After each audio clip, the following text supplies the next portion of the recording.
Okay, everybody, welcome back to another episode of SPFBOX Indie Author Live Panel Chats. I am doing so much better this year about saying that than I did last year. It is so good to be on a Sunday morning with a whole new panel worth of SPFBOX finalists. I'm getting ahead of myself. See, I'm going to speak it into existence. Finalists right here in this group. Participants. We've got Sam on, SF is on, Nicole is on, Henrik is on. Thank you for being here. You're welcome. Thanks for having us. Thank you. Laura, good to see everybody on this morning. And we're doing this live so that we can answer questions and reply to your comments while we're doing it. And SF is there, just without a camera right this second, but you can hear us. So, hey, SF. Camera, yay! Banishing the tech gremlins early this morning. So, for those who are tuning in who don't know anything about what this is, the Self-Published Fantasy Blog Off is organized by Mark Lawrence every year. This is the 10th year, which is why it's called SPFBOX this year. And those 300 books that are selected for the Self-Published Fantasy Blog Off this year, they were selected randomly from anybody who entered within 24 hours, are divvied up among 10 blogs with the hopes that there will be one winner. But there's really so much more to SPFBO than just the competition, and that's the community and getting to meet new authors and wreck our TBRs. So Sam, I'm going to let you kick us off, and then we're going to sort of go around and just talk a little bit about who you are, what your experience is with SPFBO, whether this is your first year or you've been here several times, and then tell us about the book you entered this year. Okay, I am unprepared for all of this. This is like, I've never heard of SPFBOX until I think like literally the day that applications went on. I just saw a post on Twitter from a fellow author. I was like, oh, I'll just, sign up for that. And then I didn't think anything more of it. And then I realized I got in when I saw like my book in one of the graphics, like 5 days later. It's like, oh, sweet, I'm in.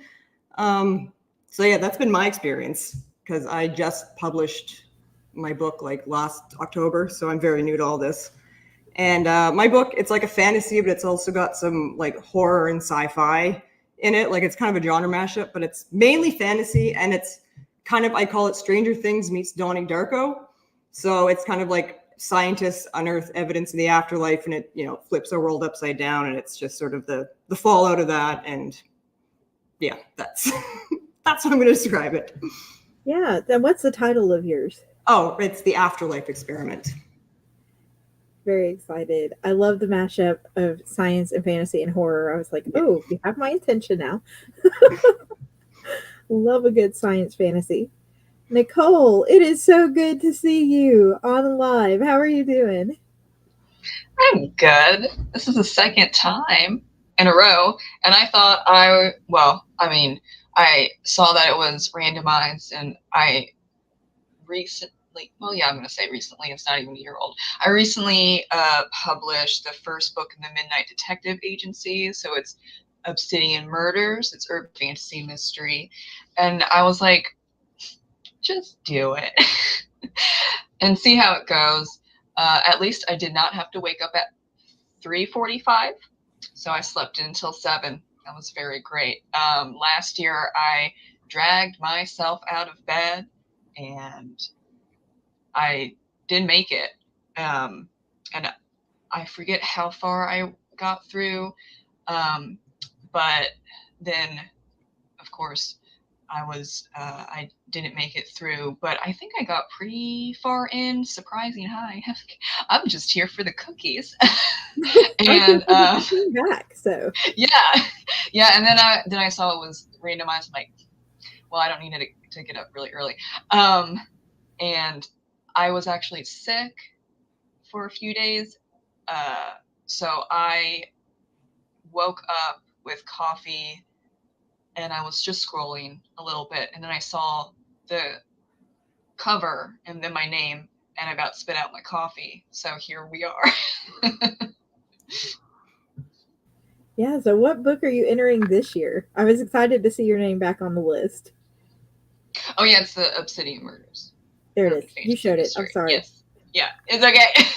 And just in case anybody missed it, and it's a good time to remind everybody that the links to all these books are in Yeah. the description box too. So if you get there and you're like, oh, that sounds great, I've got to go get that, then this is the time to do it. Hey, SD. Hi, Shannon. So thank you for tuning in. I adore SD's channel too. Thank you for everything you do for indie authors. Keep up. We're going to be doing these SPFBO 10 book blitzes all week. There's 17 on the playlist right now. Over 75 people. It's exciting. Laura says, nice mix up of genres there. Combo genres. Awesome. So, Henrik, I think this is my first time ever meeting you. Congrats on making it in. Tell us a little bit about your book and SPFBO. Yeah, thank you so much. I think so. I actually, I don't know, I guess you are a little bit around in the community. I guess so, because I feel like I've seen your face, and I was thinking maybe we met at 20 Books Seville last year, but I don't think so.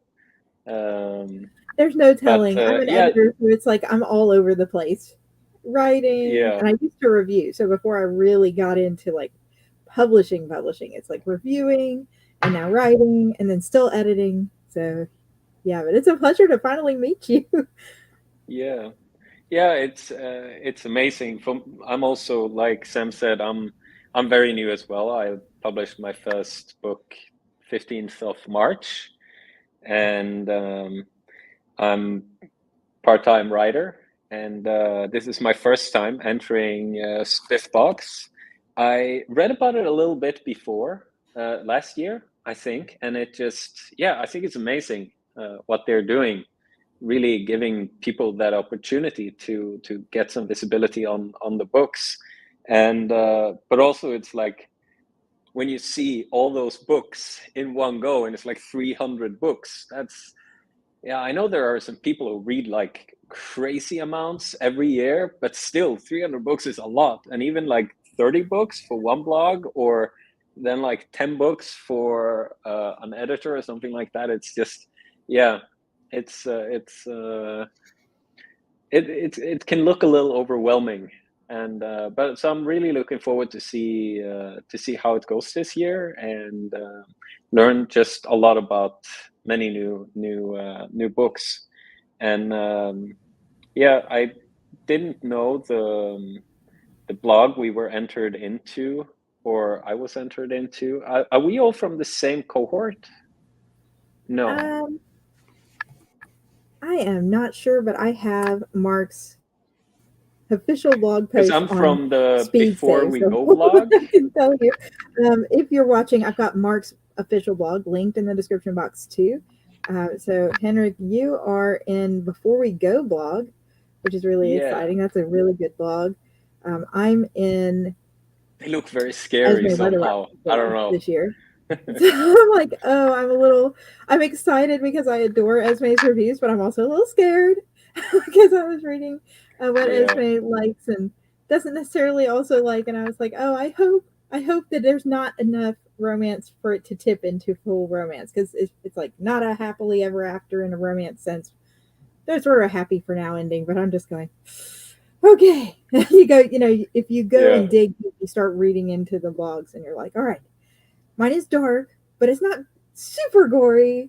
So maybe cross fingers. And if not, that's okay. yeah. How about the rest of you as far as the blogs you're in? Is anybody else in Before We Go blog? I'm in Captured in Words. I'm covers with But Cassidy. last year I was in Before We Go blog. No, I'm also covered with Cassidy. Nice to see some covers with Cassidy represented this panel. You guys might be the first ones to represent for covers with Cassidy. And Capture the Words is that is a legit big YouTube channel. I was just looking through some of their YouTube reviews going, wow. It's exciting around the board. Henrik, tell us a little bit about Queen's Quest? So it's Ching's Quest. So it's a bit of a alliteration just because of how it's pronounced in Chinese. So for me, I spend my time between Norway and China because my wife is Chinese, and so Ching, that's the given name of my father-in-law. So that's kind of where where it came from, Ching's Quest, and then a kind of like a tip of the hat to an old video game series called Kim's Quest. And yeah, for the book, no, it was more, I wanted to write like a more realistic lit RPG fantasy book where the main character kind of don't get everything handed to him and things don't always go his way. And I wanted to find kind of like how much courage it takes for an untrained person to become an adventurer. So that's what I did. So in Ching's Quest, the main character Ching, he gets isekai'd into a world that's more dangerous and also more beautiful than our own, but in the middle of a zombie attack. And then I gave it a little bit of a twist on the normal kind of like isekai trope. So isekai is like the portal fantasy thing where people get put into a different world. So I gave him a very strong motivation to return home. So he misses his family very dearly, and especially his little sister who is sick with cancer. And then when he grows in power, he gets a healing spell quite early in the book. And maybe you see how this is going, but it's like, will he get back in time to save her, or is he going to die trying? And yeah, so that's the book. I love the twist that it's trying to get back to his sister, as opposed to an isekai where it's like, oh, I'm trying to get back to a partner or something else like a job or dream university. It's like, or hey, just stay there and never think about the old world again. You're like, never mind, I don't care about college. Goodbye, everybody. Awesome. So we got a large variation so far of the kinds of fantasy represented today. SF, it is so good to meet you face to face on the panel. How are you doing?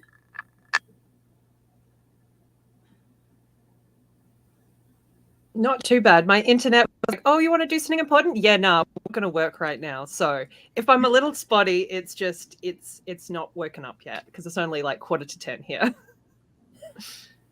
Yeah, we can hear you. So I missed all of the questions that you asked. Oh, yeah. So we're talking a little bit about our experience with SPFBO, if this is our first year, or if we're coming back. And also tell us a little bit about the book you entered for this year. Sure. So I heard about SPFBO back, I think it was about 3 years ago. It was when Reign and Ruin won.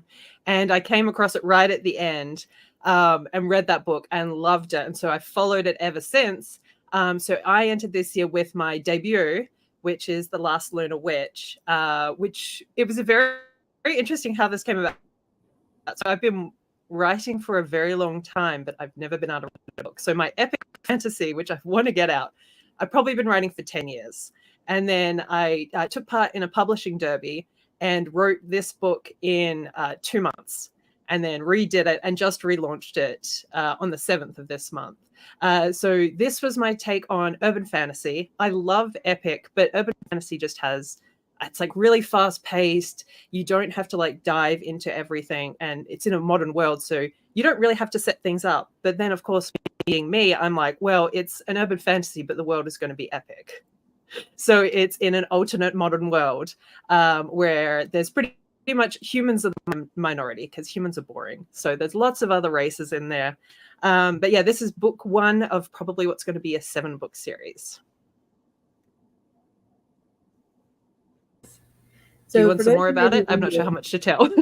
Oh, yeah, no, that's great. For those who might be wondering, what's the difference between an alternate world fantasy and the isekai fantasy that Henrik was talking about in his book?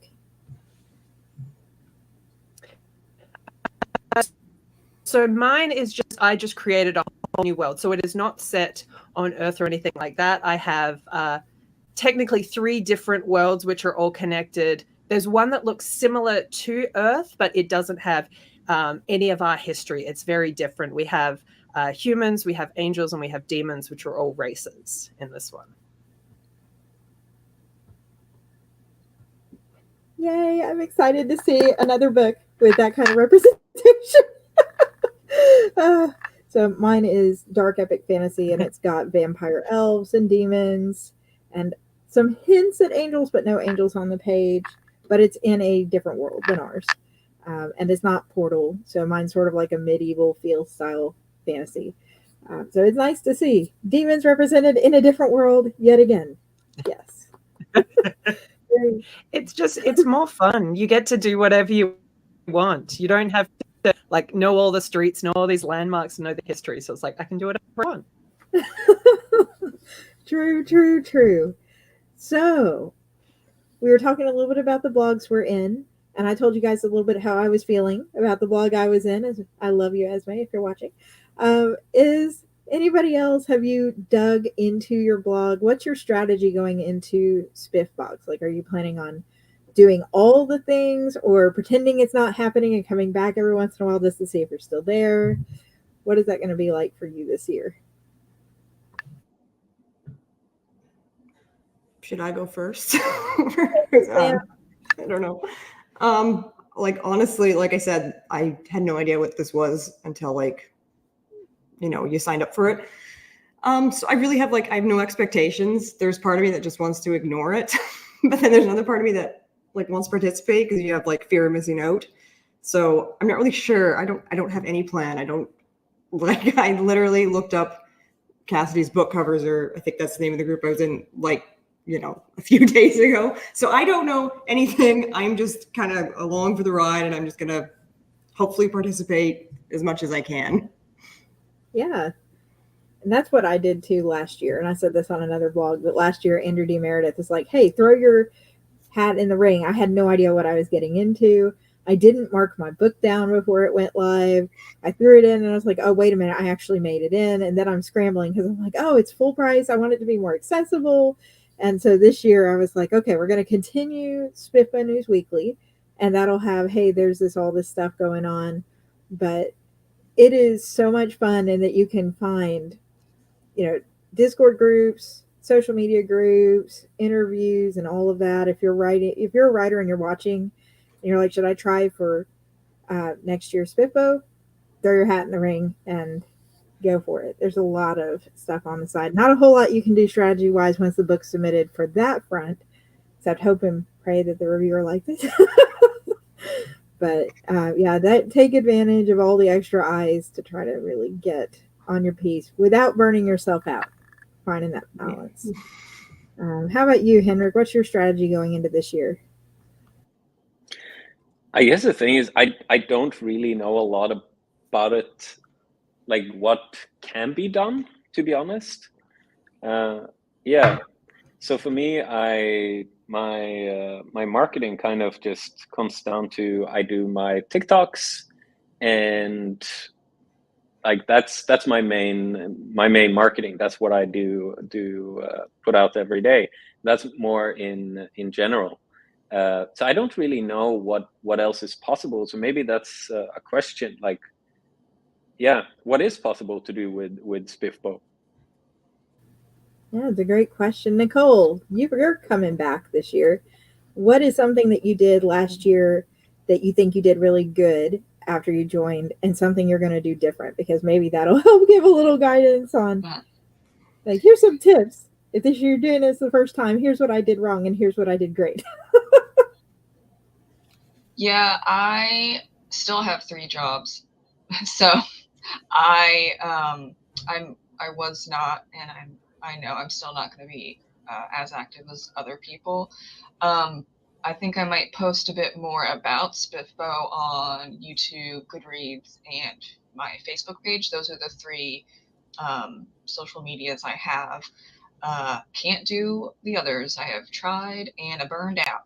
So I think you have to kind of just choose your favorite social media and focus on those instead of trying to post 8 to 10 different places all the time. That gets very tiring. Tell me how I know. But I'll try. I also will try to pick up some books, but I have a lot of books. Like you can see, that right here is the TBR shelf, and it is exploding. And I kind of said, book ban, Nicole. okay, you need to stop. So I need to get through some of that. But luckily, this is a year-long process, so I can go at it a little bit slower. And then just choosing the books that I want to read and review, and kind of, shouting out those books. But I don't know if I'm the best person because, like I said, 3 jobs. I can't really do too much.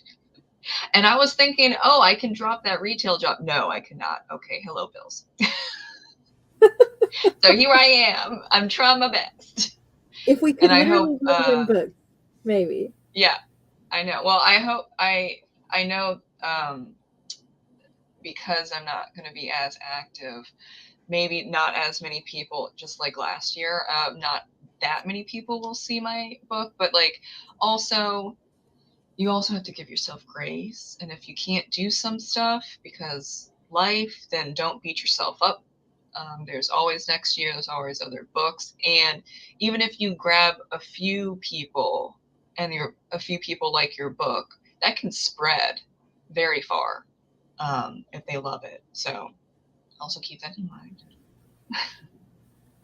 Yeah. RA's on another 3+ job, lady. And a lot of us self-published authors, we have day jobs. I have a day job, and that day job is bookish. I'm an editor. But, you work full time, and then you come back and you try to write a little, and then you try to have like a life outside of books for a little bit, and it's easy to get swept up. This year I'm trying to get on top of my plans sort of in advance and see who's doing what, and I'm doing that just by connecting with the SPFBO group on Facebook and the Discords, and take advantage of the ones that fit the schedule.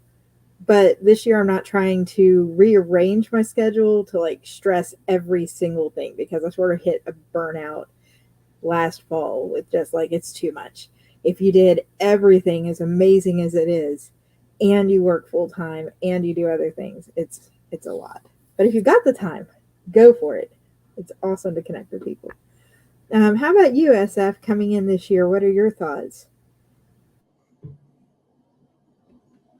I have zero expectations. I just really wanted to be a part of it. I want to do anything that I can get my hands on when I have time, because I agree it is exhausting.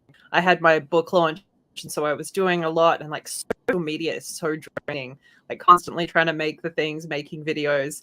And so like I had like a 3-day stretch where I did it heavily, and then I was like, I'm tired. I don't want to do this anymore.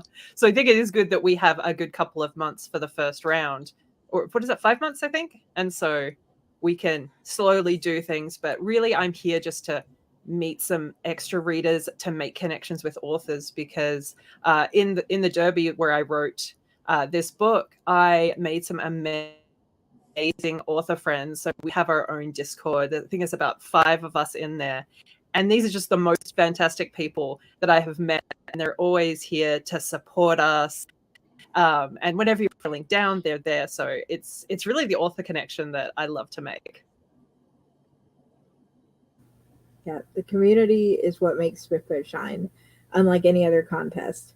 Like, you send your book into other contests, and then you don't hear anything until they announce the winners, and you're just like, okay, I sent it, moving on with my life. And then SPFBO, it's like, oh my gosh, there's so much. But it's so much fun.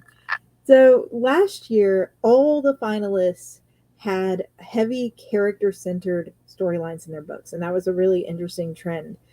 As much as I love a good plot-driven story, it was nice to see strong characters.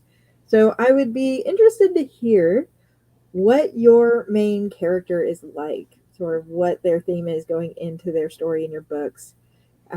Nicole, you want to kick us off on this one? Sure. We follow 22-year-old Tessa O'Hara, and she's currently in Washington, D.C., trying to become a journalist, but she's kind of stuck in like not really a dead-end job, but she just needs to pay the bills. So she's there, trying her best. But the special thing about her is that she can see other beings, because she has enough elven blood in her, even though she's mortal, that she can see other beings. So any mythical creature you can think of, she can see them, instead of not seeing them because they glamour themselves when they go back and forth between worlds. And then it just so happens that there is a magical murder across the street from her apartment, and she kind of witnesses it in a from a distance, and she notices that there's a vampire detective kind of creeping around, and then kind of takes over, and such and such happens. They meet, and because she's already very much in the scene of other beings, so she's friends with werewolves and fairies and elves, so this is normal for her, but she has to keep it secret from humans. It's not weird that she can hang out and chit chat with a vampire, and because of her connections with other beings, he asks her to join along and be an investigative reporter, because the queen and king of the Fae want to get to the bottom of this magical murder. And I really set this up. I used to be neo-pagan, and I still have a family that are Wiccans and neo-pagans. And so this world is basically what I believed for 24 years. So it was not really difficult to write. And you could probably talk to any old neo-pagan or Wiccan, and they would, things differ, of course, but they would get the same understanding of the world that I created. It's kind of like True Blood, like the Sookie Stackhouse novels, kind of does the same. That's really extra, though. There's no romance in my books, but it's like mythical beings are not mythical. They're just walking around. But in my instance, you can't see them unless you have some type of ability. So that's what makes her special. I love that there's a vampire book without romance. I'm like, yes, yes. Yes, that's the same. I was like, this is not going to work. He's 500 years old. They're besties. But I think that that's also really fun. It is a plot-driven book and a plot-driven series because it's mainly mystery in a urban fantasy setting. But I never saw them romantic. I saw them as best friends, and I think that's important to showcase. Yeah, that's great. I'm excited. My poor TBR. SF, how about you and your book's main character? So my main character is Nissa. So she is a witch that has broken / wild magic. She has been trying all of her, well, since she's manifested, she's been trying to learn her magic, but every time she does it, it goes wild and out of control and hurt people. So she's had to learn how to suppress her magic. And so the book starts when she travels to a different city. So she's lived isolated in the witch communities because they're all about themselves. So she goes to Arkirith, which is a city where all of the magical races live. And this is her last chance to find a way to fix her magic. Otherwise, it's probably going to be stripped away from her. So her story is very much she thinks that she needs to sort out her magic, but she doesn't want to lose it because alchemy is the only magic she can actually do, and she loves being an alchemist. So the story follows her as she takes a few risks, drinking a random potion to try and sort out her magic, but it obviously backfires on her, and it tears the veil between her realm and the one that is currently controlled by demons. So that actually sets up the antagonist. But Nis is just an absolutely fun character to write. I wanted someone who was just genuine. She's just a nice person. She's trying to go out there and do her best to help other people. She's very socially awkward. She goes and gets a job at a sentient coffee shop, having no idea how to bake and accidentally making magical cookies. She's just a delight to be around. And in this story and the whole series, it is very much driven by self-empowerment, by becoming a better person with the community that you surround yourself with. So while I do love to have action and fights and magical battles, I do like that internal journey as well, that we are becoming better people. I set her at she's 21 when this starts, so it's very much about that stage in life for adult now, and I don't know what to do. So it's the journey of figuring out who she wants to be as an adult and then becoming a person. Nice. So it's like an elevated coming of age in a way. Yes, coming of adult. Yeah, yeah. Hooray! I'm excited. I'm loving these books so much. Sam, how about you and your main character? So my main character, it's also, she's 20. It's not really, it's kind of a coming of age, but not really at all. Like it's her figuring out stuff. But so she, her stepmother locked her up in a psych ward when she was 13, and she has a shadow that moves on its own and only she can see it. And one day, like the psych ward, it burns down and she escapes and she sees this giant rift open up in the sky, and she's the only one that can see it. And then before she can really do anything else, she wakes up back at the psych ward. It never burned down, but it's in an alternate reality, and the rift is still there, which leads to the world of the dead. And her shadow, which is slowly becoming more and more of its own entity, is connected to that rift that's going to the world of the dead. And it's basically her just trying to figure out what's reality, what's not, and how to save the world. That is fantastic. It makes me think of the second season of Magic Knight Rayearth, the anime, which I don't know if anybody here has even seen, where Hikaru and Nova are sort of like separate, and Nova's like tied to all the destructive aspects of what's going on. But it makes me think of like that meets Sucker Punch meets Dark. It's like, Yeah, really interesting. it's like all those like weird TV shows all mashed up. Like those are all my favorites. Sounds like a very exciting read. I hope. Henrik, how about your character? We heard a little bit about, what Ching wants when he goes to this other world and getting back home.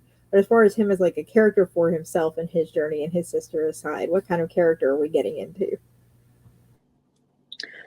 Yeah, so he starts out just really overwhelmed, and I think it's a bit, either people are gonna love it, and some people really don't love it. It was, the first rating I got was a 1-star rating of a guy who basically just said, "I'm having a shit day, have a 1-star rating. I didn't finish the book, and I didn't like the main character." Because it's, a lot of like lit RPG progression is very, it's very fast, right? It's in a way, it's like a power trip. So for Ching, it's not really like that. He gets put into, he basically wakes up in a zombie invasion, about to get his brains, eaten, but he's just a normal guy. So like, how would you react to that? And it's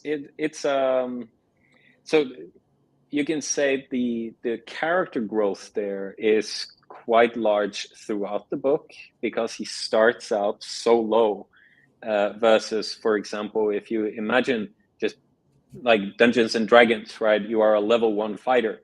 You're a level 1 fighter, like you're better than average, right? Or if you imagine, if you've ever played like a video game like Diablo, you're a level 1 barbarian when you start out, but you're still a barbarian, right? You're still this massive fighter, right? And here he's a retail clerk, and nothing wrong with that, but it hasn't really equipped him for, saving the world. And then from there on, he needs to, he just needs to find a way to survive. And he makes his way to a nearby village, Shadow Grove, and this village is beset by this evil. And there he finds different allies. There's a grizzled veteran who kind of takes him under his wing. starts teaching him a little bit more like what is courage. And of course you might know what courage is in theory, but what is it in reality?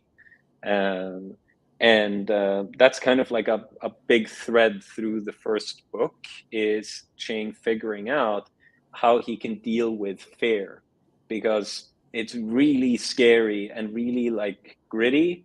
And I was very lucky, and I got to go on, and I'm blanking on the name now, but when the book launched, I got to go on one of the TikTok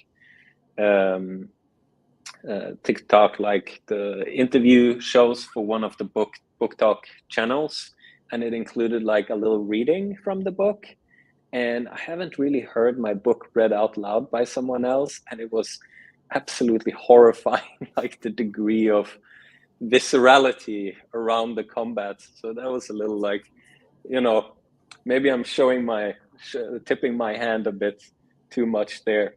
But that's really like what book one is about. It's and it's starts out as a trilogy, and then we'll see what happens. But in book one, it's really about him conquering fear, and also leveling up, powering up, and then starting to become more comfortable with the fact that he has to become a leader, and take charge of of saving both this new world and the Earth that he's coming from. And that's more like it's our world if suddenly something happens and people started getting isekai'd. Yeah, so there's like a lit RPG element to it. I actually really like the idea that you have this person from our world who goes into an epic fantasy type world and isn't all powerful right off the bat. Like, there's so few of those, and it's really original just to see that in there. We had somebody else on yesterday who was similar, who had a book where it's like, oh, well, what if you took this 17-year-old girl and stuck her in a world and she has no extreme powers, and it's just like, oh, I'm sort of out of shape and sedentary. Which at book home. was it? I'm still sort of out of shape and sedentary here. But, do you remember which book it is? I don't remember off the top of my head. I want to say it was one of the later panels last night, and now I feel bad. So if you're watching live and you're the author, drop it in the chat. Yeah. You can watch the replays too. The replays are up from last night, but it was just so interesting to get on. And oh goodness, I want to say it was one of the other booktubers who was on too. So now I feel extra bad. With over 70 authors and all the books, I feel like my head is like ping ponging around books and characters. It must be really hard to keep it all separate. And but I'm also very, very grateful that it was just the first review, and now it's sitting at 4.1 on Amazon. So it's fun to see that it's ticking up instead of going down in ratings. Because it was a good review. It was like, if you're a kind of reader who wants this is exactly what you'd read. So if I like read that review, I'd be like, oh, that's really interesting, I'm going to try this book. Versus, a 1-star with no text. Yeah. Oh, goodness. So thank you all so much for being here, for taking the time out of your Sunday morning to talk about SPFBO. I'm so excited for everybody. This is a great year to be in, and a lot of great competition. I'm just excited. And my poor TBR, as I've said several times, my TBR is going to just like cry in the corner. Oh, but I wish you all the best all the way through. And thank you to any blog judges who are watching, and Mark, if you're watching, for what you do to put this together for us. This is an amazing event, and it's an honor to be here. So we will be back later this afternoon in about 2 hours, which is 2 p.m. Central, with another panel. And you can subscribe to the channel if you want to catch all the rest. I think there's 17 different panels up on the playlist right now, so you can go mark all of those. Thank you all so much. Have a great day. Thank you very much. Have a great day.